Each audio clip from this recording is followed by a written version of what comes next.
So if you're a basketball fan, you probably have heard about Yaxel Lendeborg, the 6'9", do everything forward who helped Michigan secure their first national title since 1989 when Glenn Rice was out there running around and kicking ass. And in the past year, a whole lot has been written about Yaxel. A year ago, you really wouldn't have known who he was unless you were like an intense college basketball fan or somebody who was following his recruitment, desperately wanting him to come to your school. Yaxel is an older player. He's 23, and he's had a really interesting journey, and a ton has been written about that between then and now. But for him to get taken at number 11 in the lottery for the Golden State Warriors is a pretty unusual thing, because typically that's reserved for guys who are younger, who are upside plays, and that really hasn't happened a ton. In 2010, we had Tyler Hansbrough get taken by the Indiana Pacers.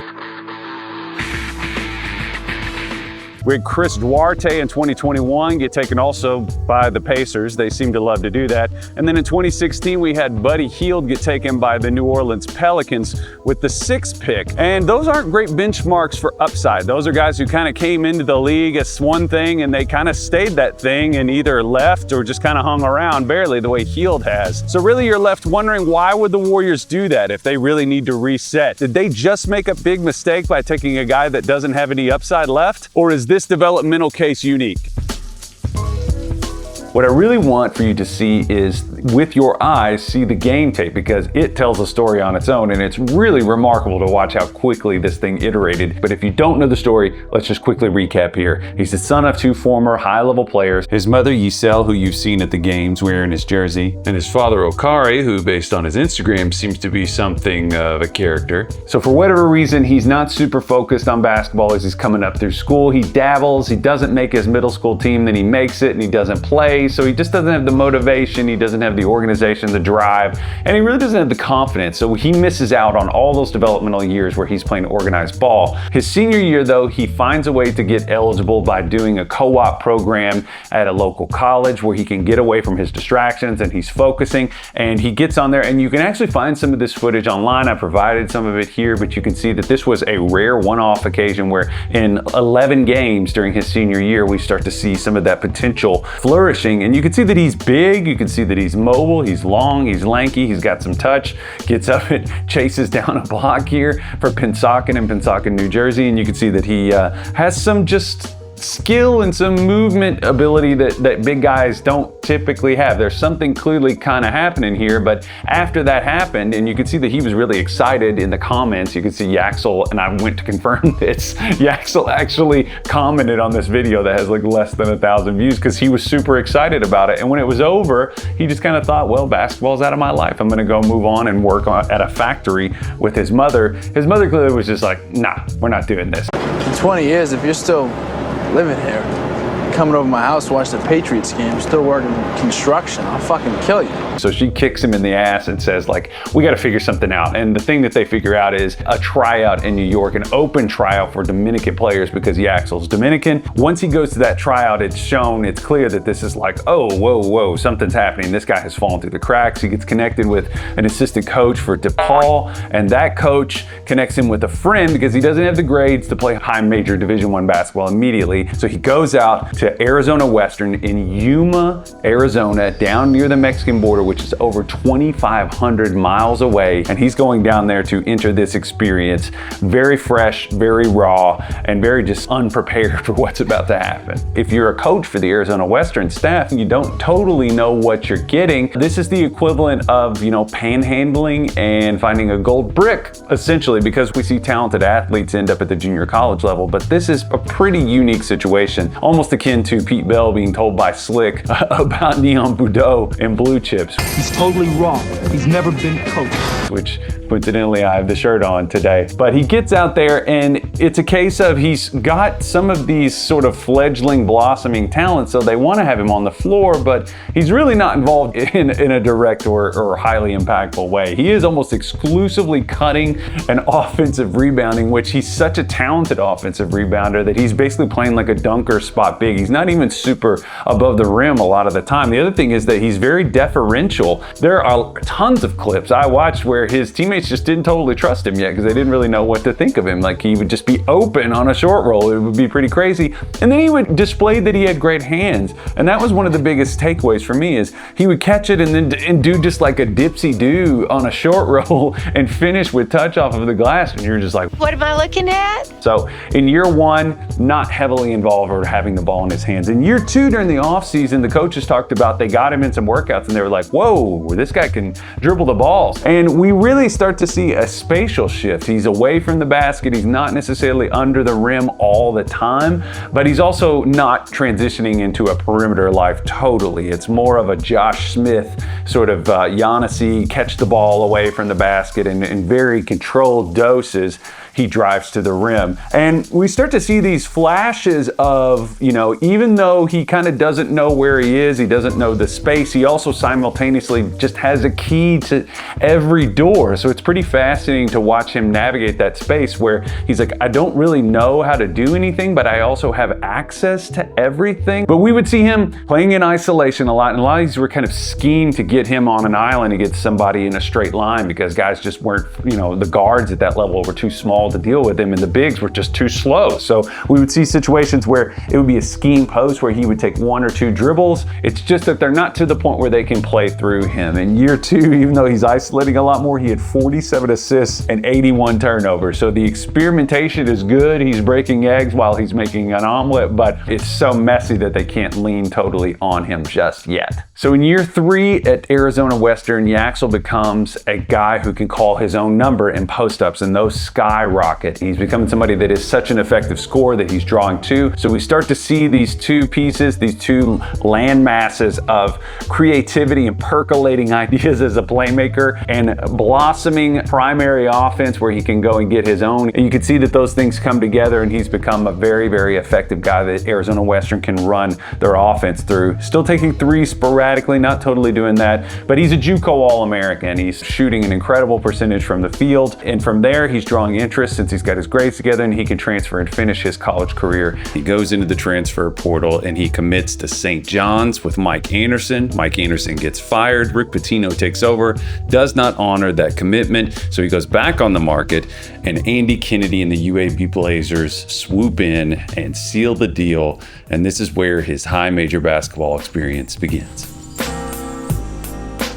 So at UAB, what we see is we start to see him expanding his shot chart away from the rim. But while his dominant post-up stuff has translated and he's passing the ball and we're seeing all those things really start to hum, his teammates aren't necessarily making his life any easier. And Andy Kennedy talked about that on a podcast. Now he's top of the scouting report. People are game planning for him. Our inability to shoot the ball the way that I thought we were going to be able to. He has to play in crowded spaces a lot. I've gone back and watched the clips. I think his assist numbers would be even higher. That's how bad this was at times. But overall, as a result, we're seeing that the paint is starting to get packed because teams are selling out to stop him, because if you stop Yaxel, you stop the UAB Blazers. And you can see that this causes him to start taking more non-paint two-pointers. And you can see year one, 6.7%, year two, 18.7%. So he's trying to get his shot off and he's still scoring. And those are not our favorite in terms of efficiency, but what it really is an indicator of is the fact that he's going to be shooting the ball in the future more, that there's a lot more, soap in the rag on that front. In year one, we can see he took 36 threes from beyond the arc. Most of those are catch and shoots or on just broken plays, whatever it might be. And year two, 69. Nice. And in both years, those are good percentages, 33.3 and 36.2. So it's kind of becoming a question of where does this stop? Is he a perimeter player who can play some posts? Is he a post player who can play some perimeter? It's getting to the point where the two things are almost at the same level and you're like, I'm not sure where this ends. So during those 2 years, he becomes one of the analytics darlings of the country. Really, really, really dynamic and well-rounded. He's 90th percentile or higher in assist to usage, steal percentage,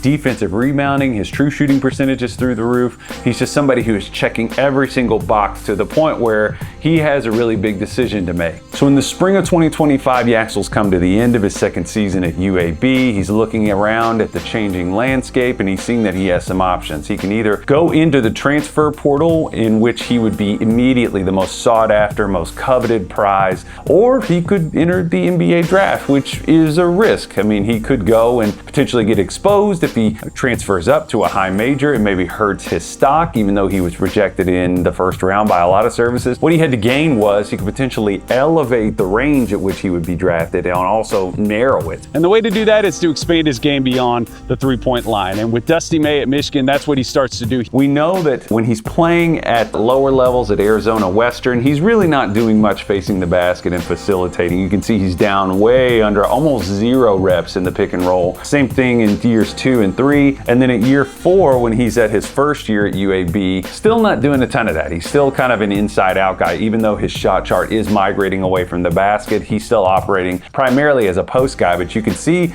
in years 5 and 6 here, his last year at UAB, he starts to dabble in it a whole lot more. And then in year 6, it just explodes. Nearly 15% of his reps are in the pick and roll, and that was by necessity because he's playing with more talented teammates. He's playing with Mraz Johnson, he's playing with Adai Mara. The paint is kind of spoken for, and Yaxel shows that passing ability that he had with either hand, we've seen that is really applicable when he's playing with Adai Mara. It's like this guy can run ball screen with another big. That's a really tough thing to guard. And then we start to see that his three-point percentage is also climbing. He's 45.1% on catch and shoot threes. And the other thing here is that in year 6, granted he's 23 years old, but he is still continuing to climb, as we've seen. He has become a point of attack demon on defense. He's picking up some of the best guards in the country, guys that are significantly smaller than him, and he is moving with them and putting that 6'9" frame and that 7'4" wingspan to great use. He's picking up Braden Smith, he's picking up Keaton Wagler, he's guarding the best guys in the country and showing that he can do it effectively. Which brings us to the current present day and the upcoming season for the Golden State Warriors, who have had a sad sack of an offseason. But Yaxel had a great summer league. He looked amazing. He continued to sprinkle some fertilizer on that blossoming rivalry that he has with Cam Boozer, which is really interesting because he and Cam Boozer could not be more opposite. Cam was this anointed kid who came all the way through the ranks, and everybody kind of expected him to be what he would be as the son of an NBA star. Yaxel had to claw and fight his way. Granted, it was by his own doing, but he had to claw his way to the top and get to where he was. And then, you know, they have opposite personalities. Cam is extremely stoic and focused and quiet and intense. I'd rather not answer. And Yaxel is outgoing, and he might just say anything, as we've seen on social media. I feel like there's a bunch of worms inside of me right now. Fuck Purdue, fuck you, fuck you like Purdue. I'm a big Kyrie guy, so I used to hate Steph Curry. Which leads me to my first question.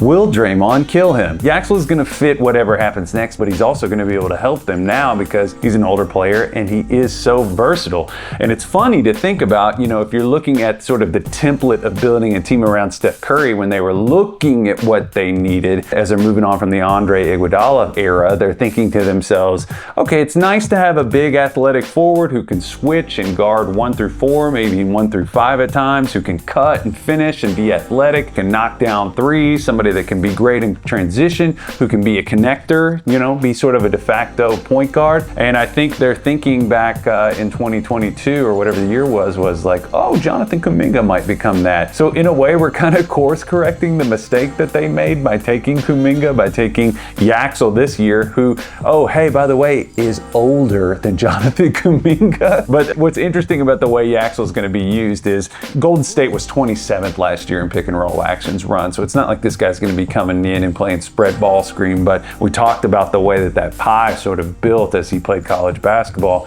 And when he's playing with this team, they're going to need the whole pie because this team doesn't, it's a decentralized style that doesn't pound or spam one heavy thing. It's like no one person has the ball in their hands all the time. It's off ball movement. And if you think about, you know, the screens that are going to be set, inverted ball screens are going to be really important because if Yaxel has it, he can drive to the basket, he can hit pull-up shots, he can pass the ball with either hand. And we've seen that if Steph is the screener, might be the best screening superstar of all time, and you put his shooting in that situation, that's a pretty helpful tool. And I think he's going to be be ready to go. And he also provides you a little bit of a cushion, assuming that they don't make a move before the season starts and get off of Jimmy Butler's contract as he's recovering from his ACL. Yaxel might be okay enough to kind of bridge that gap until he gets back. So if you're a Warriors fan and you're coming out of this uneventful offseason feeling mopey and down in the dumps and saying, not only did we not get LeBron, but we also drafted a geriatric guy with a lottery pick, is anything going to go right for us? Number one, you guys have had it pretty good. But number two, I would say that if you wanted to look on the hopeful, optimistic side, you wanted to look for a promising comparison for Yaxel's situation, this is a guy that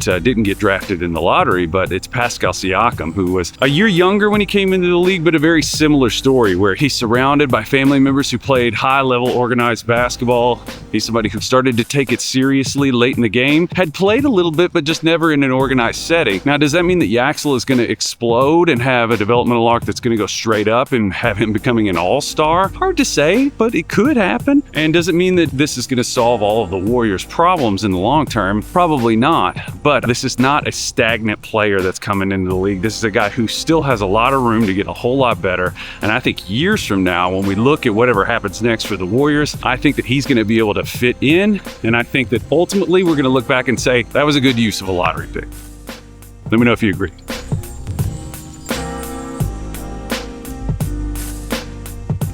I know my parents are probably super proud of me right now because I'm the coolest. This is probably the coolest I've ever been.